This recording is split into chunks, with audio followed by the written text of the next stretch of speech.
একটু উদ্দীপক আছে।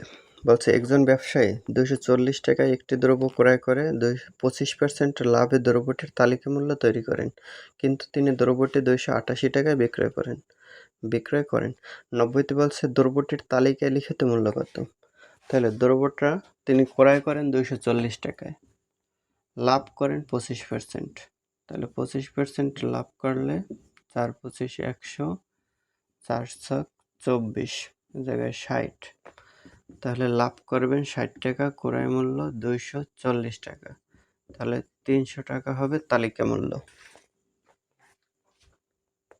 তাহলে এটা আছে ঘ নাম্বার, এটা অ্যান্সার।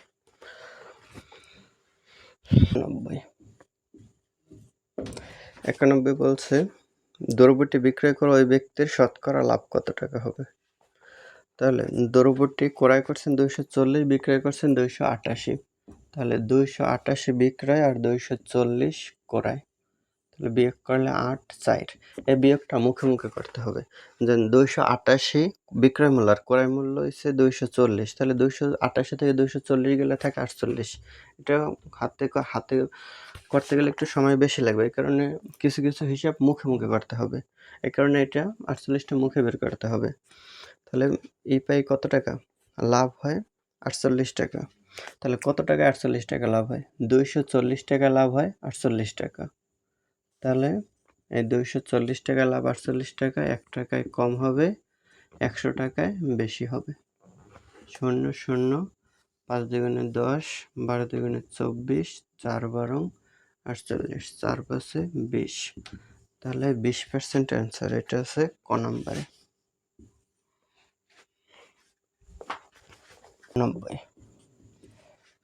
উদ্দীপকে বলছে একটি দ্রব্য উৎপাদন খরচ 500 টাকা এবং দ্রব্যটির প্যাকেটের গায়ে লিখিত মূল্য 650 টাকা।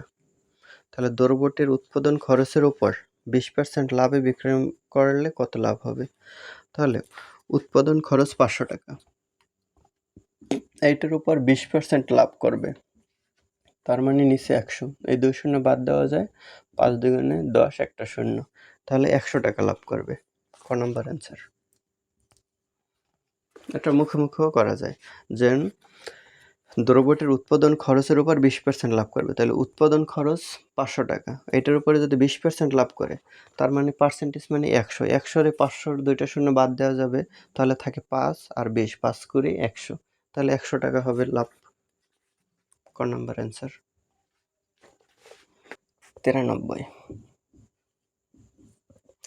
93তে বলছে শতকরা কত টাকা লাভ ধরে দ্রব্যটির মূল্য লিখিত হয়েছে।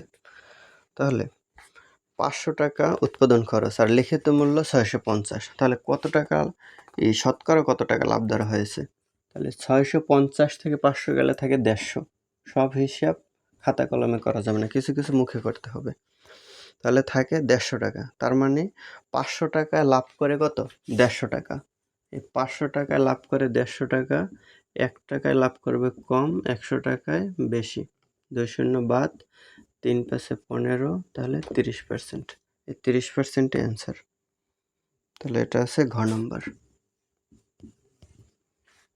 এতটুকু করতে হবে, যত শর্ট করা যায়।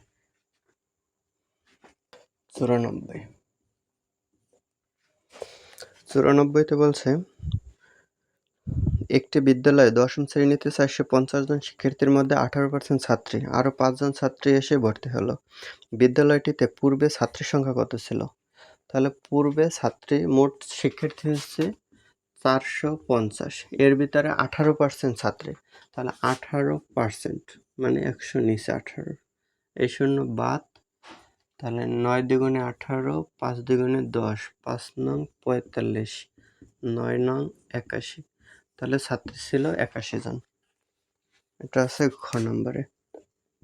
জায়গায় বলছে যে বিদ্যালয়ে পূর্বে ছাত্রী কত ছিল? 450 জন ছাত্রছাত্রী মোট, এর ভিতরে 18% ছাত্রী, তাহলে 550-এর 18% হলো 81 জন, তাহলে 81 জনই ছাত্রী। 95 বর্তমানে ছাত্রীদের সংখ্যা শতকরা কত? তাহলে 450 জন ছাত্রছাত্রীর 18% ছাত্রী, আর 5 জন ভর্তি হয়েছে। তাহলে আগে পেলাম যে ছাত্রী সংখ্যা 81, তাহলে এর সাথে 5 যোগ হলে হয় 86। এখন 95তে বলছে যে বর্তমানে ছাত্রীদের সংখ্যা শতকরায় কত? তাহলে 450 হচ্ছে মোট ছাত্রছাত্রী। তাহলে এর সাথে আরো 5 জন যোগ হলে হয় 455। তাহলে 455 জনে ছাত্রী কত? 86 জন। আগে ছিল 81, 5 জন যুক্ত হওয়ার কারণে 86 জন হলো। তাহলে 1 জনে হবে 455 কম আর 100 জনে হবে বেশি। তাহলে 5 দিয়া ভাগ করলে হয় 5 কুড়ি 100, 5 নং 45, 91। তাহলে 86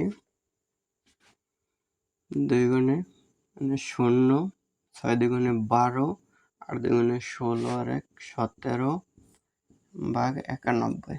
এটা ক্যালকুলেটর চাপতে হবে। তাহলে 91 একবার যে 91 একে 91, এটা 18.9 আসে। এটা ক্যালকুলেটরে করে নিও। তাহলে 18.9 এটা গ নাম্বার।